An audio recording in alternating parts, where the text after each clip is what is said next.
штате каждой школы по Коми появится должность советника директора по воспитанию. Об обязанностях, которые ждут специалистов, рассказала Наталья Якимова на первом в этом году заседании Координационного совета по стратегическому управлению.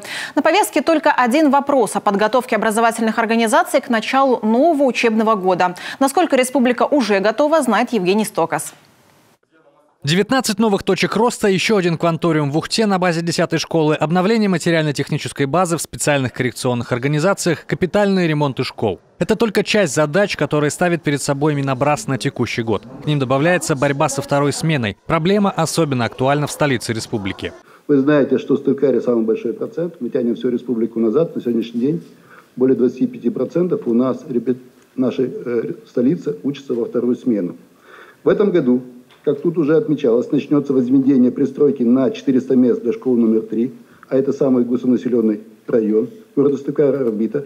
Также продолжится строительство школы на 825 мест в Эжинском районе Емваль. Завершится разработка проектно-сметной документации на пристройку к школе номер 38. В Сыктывкаре для новой школы на 600 мест подготовят земельный участок на месте бывшего рынка. Но даже все это не решит проблему, признается мэр. Город не перестает искать дополнительные площади под строительство. Еще одно нововведение уже для всей республики. В штате каждой школы появится должность советника директора по воспитанию. Не путать с замдиректора по воспитательной работе.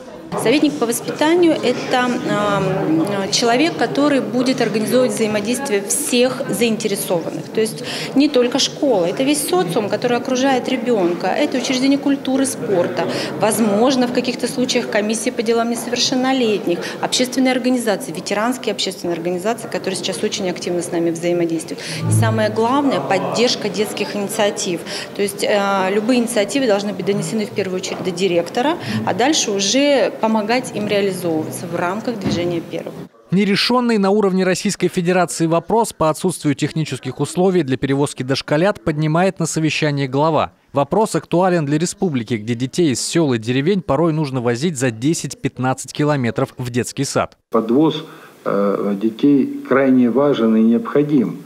А везти ребенка в школьном автобусе дошколята нельзя. Это нарушение закона. Я поручение дал отработать вопрос перевозки выделения небольших микроавтобусов для доставки вместе с родителями, да, чтобы нам хоть как-то сдвинуть этот вопрос с места.